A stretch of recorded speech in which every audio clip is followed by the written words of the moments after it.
If you are in CS Professional new syllabus, the first paper is ESG. Many students ask me, sir, how practical is this ESG paper? Where will we implement it? It is not like Companies Act 2013, it is not like FEMA. So how is this practical? I'll tell you in this video. So let us see. This is a newspaper article. So as you can see here, this is a newspaper article, and based on this, I'll be explaining a lot of interesting concepts. Sustainability and profitability are the key for startup fundraising in 2024. That is what has come in this newspaper article, and this is exactly what we study in ESG, how it is practically applicable. Because when we study this subject in new syllabus CS Professional, students feel, oh god, this is so theoretical, I have given some different studies, where will we implement it, how is it practical, is this my role as a company secretary? You may have these questions. It is exactly our role. This is the new field which is really growing in a very big way, and we are the lucky ones. Company secretaries are the lucky ones, because in ESG we have environment, social and governance.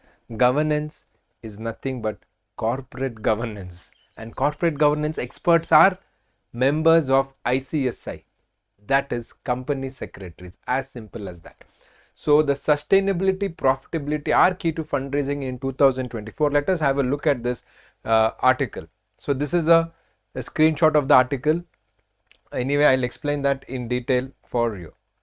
So when we say sustainability and profitability are key for the fundraising, that means that whoever are the startups in India, they need to start showing results for the investors, both in terms of their financial sustainability, corporate sustainability, and overall they have to be profitable. You can't be going behind only growth, growth and growth. And we have some very interesting things which investors want from 2024 onwards. From 2024 onwards, what do investors want? First thing, due diligence. Venture capital firms are doing better due diligence before they invest money into any startup. I have seen many startups, especially in the year 2021-22, when anybody used to get money. Anybody says, I'm building a software, I'm building an app, this is my market size, and they used to get money. Because in COVID time, lot of the foreign investors, especially US investors or US venture capital firms, did not have many options back in the US, and they had a lot of interest rate fluctuations in the US.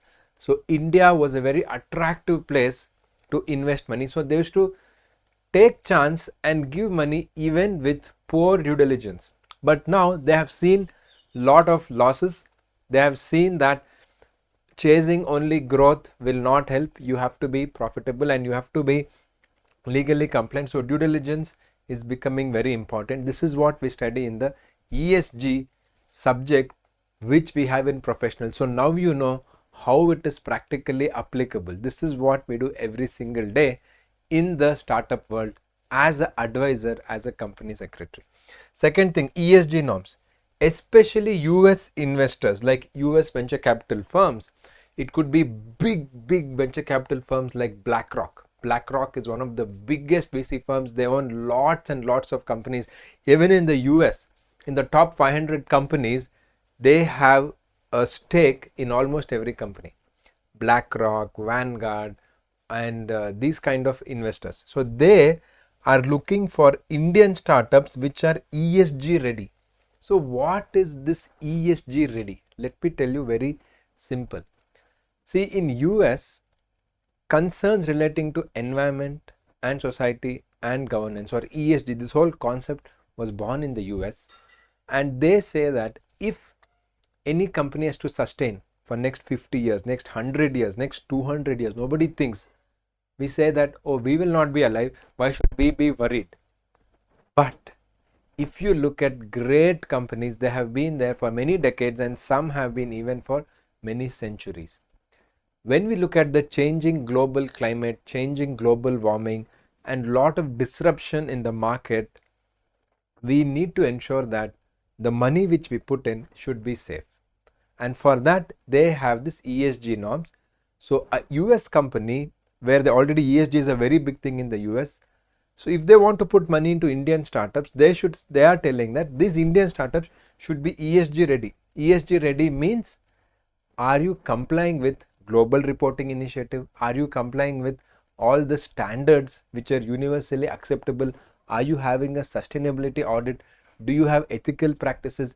Do you have diversity, inclusiveness in your company? So all the principles are you following?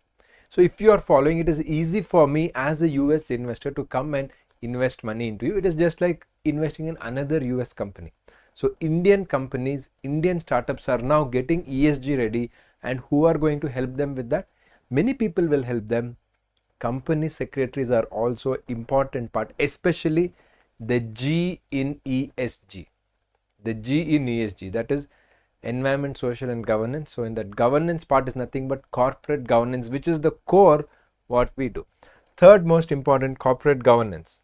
Yes, scams like Byju's has made investors focus on good governance. Please remember, Byju's company is one example. There have been many more examples where startups or companies which have raised money have not carried on business in an ethical manner. They have not done the right disclosures, they have not had the right business practices, and most importantly, they have not been transparent. The very foundation of corporate governance is disclosure and transparency.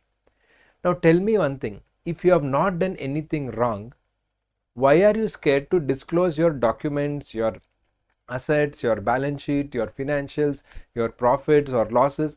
If you feel you have done everything right, you will not be scared. In your personal life, if I tell you, have you evaded income tax? If you have evaded, you will be scared to disclose. You will start taking legal recourse. But if you have nothing to hide, he will tell you, I take it, I have done everything correctly, I have followed the law, I have complied everything on time, I have nothing to hide. But companies like Byju's and many more, but Byju's because it became such a big scam, and many of you know the name of the company Byju's, I am trying to tell you that they did not have corporate governance on top of their focus. They kept it last. They only thought we'll grow business, but they had thousands of crores of losses. They had bad business practices. They did not treat their employees well, and obviously customers started to lose the trust. Now if you say the word Byju's, go talk to any school parent, any parent whose children are in school, tell them Byju's, they will say scam or they will say fraud. They have a very bad image about Byju's, which actually in the beginning of 2020, beginning of COVID pandemic, everybody said, wow, thank you to Byju's. Students can study at home. We don't have to worry because schools are closed thanks to COVID pandemic. But today, within 3-4 years, they are in complete shambles, complete mess, complete financial irregularities, no proper disclosure, no proper reporting. They did not even file their balance sheet, and their auditors, statutory auditors have resigned. 3 auditors have resigned. CFOs of the company have resigned. So that means there is something wrong which is happening inside, which they are not disclosing, and this scam has become big. It even became a issue in the Parliament of India. One of the Minister of Parliament raised this issue about this company and the scam, and so what is happening over here?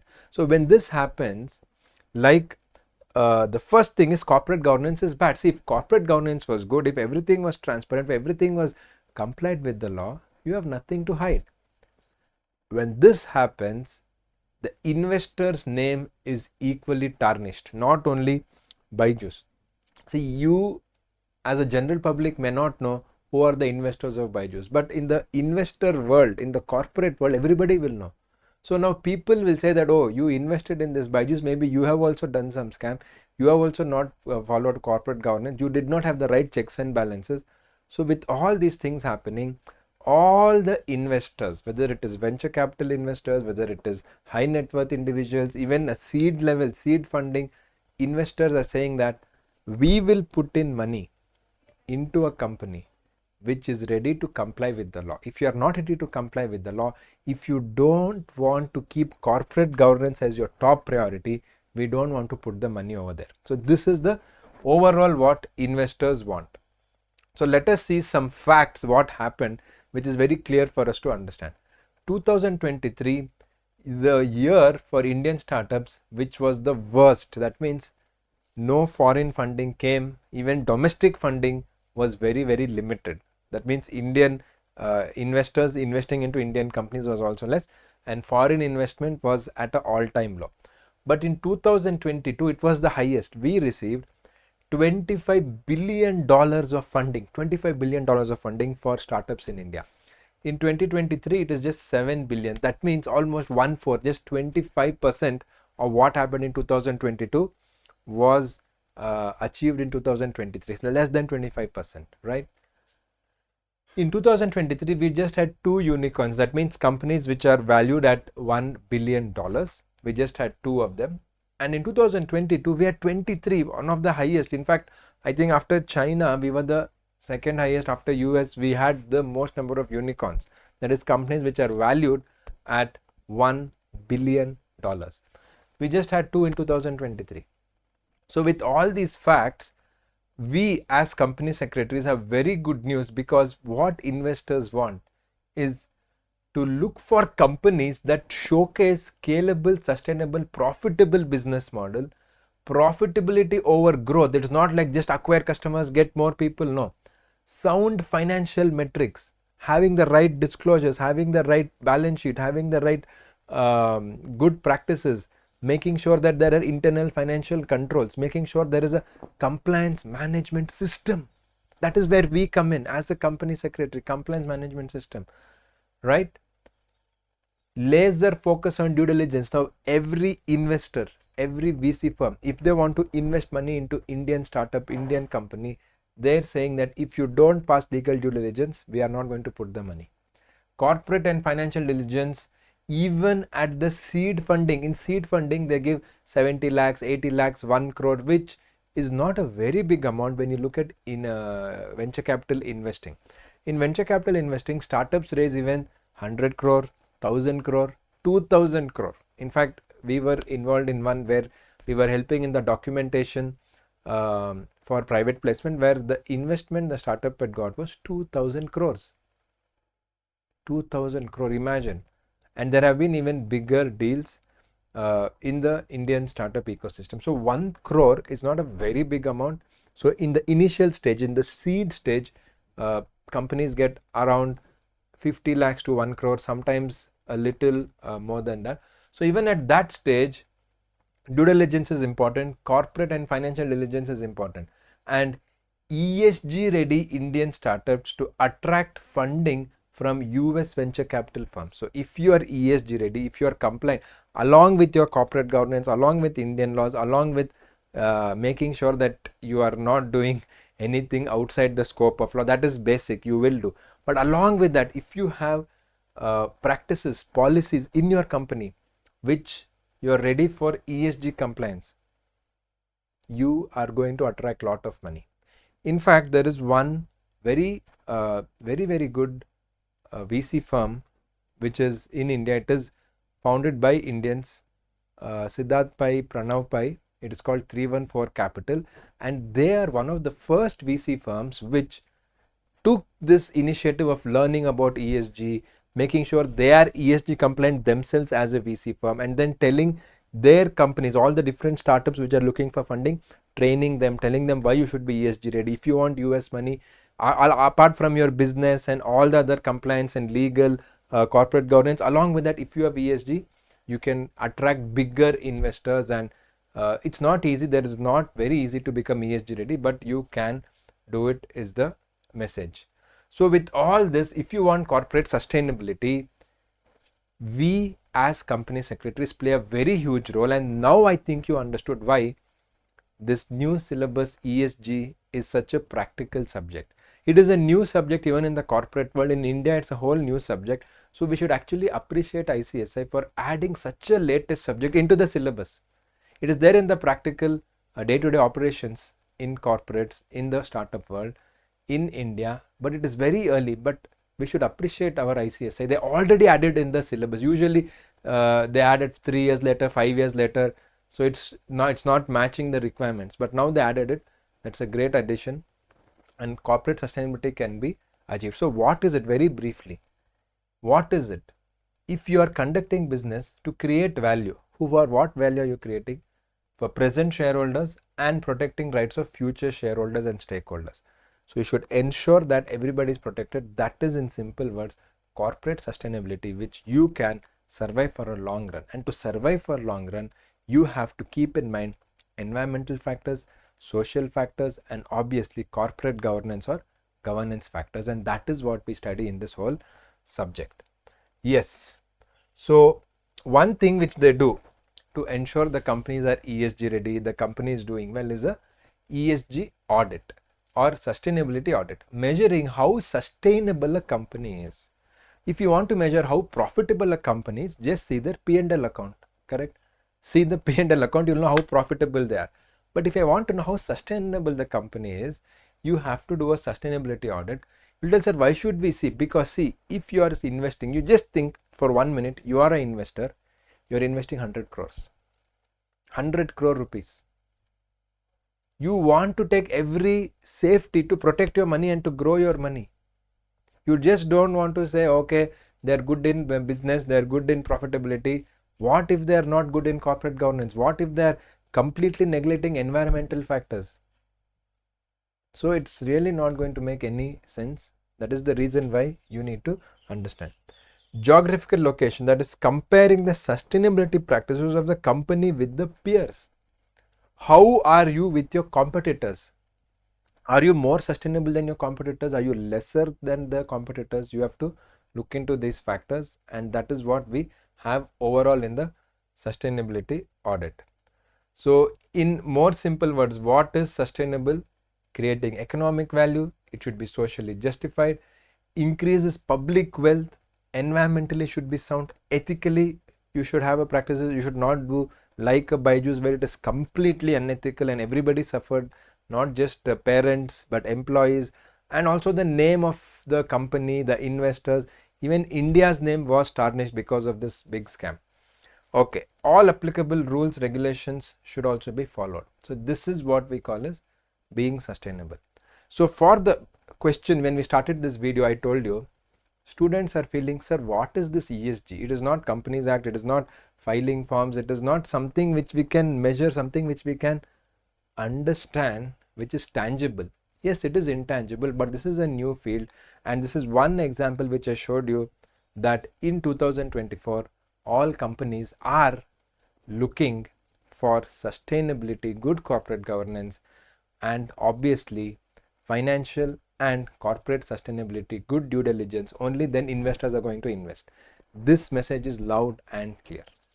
So I hope you understood this. Like this, I'll be adding all the latest practical things in the syllabus also, in our coaching also. I'll be adding all of that so that you're not only studying what is there in ICSI book. You should know what is in ICSI book, but along with that, if you add these practical things which are happening in the corporate world day to day, when you write all these in your answers in exam, the value of your answer goes up because it will look like an expert. You're not just writing the theoretical part which is there in the textbook, you're also writing the practical real life happenings and updates in the corporate world. So 2024 onwards, if Indian startups want to raise money, company secretaries will play a very huge role, because to be ESG ready, to have good corporate governance, to have good due diligence, we need experts. Company secretary is one of them. Yes, we need chartered accountant. Yes, we need advocates. We need many more business experts. We need many more consultants.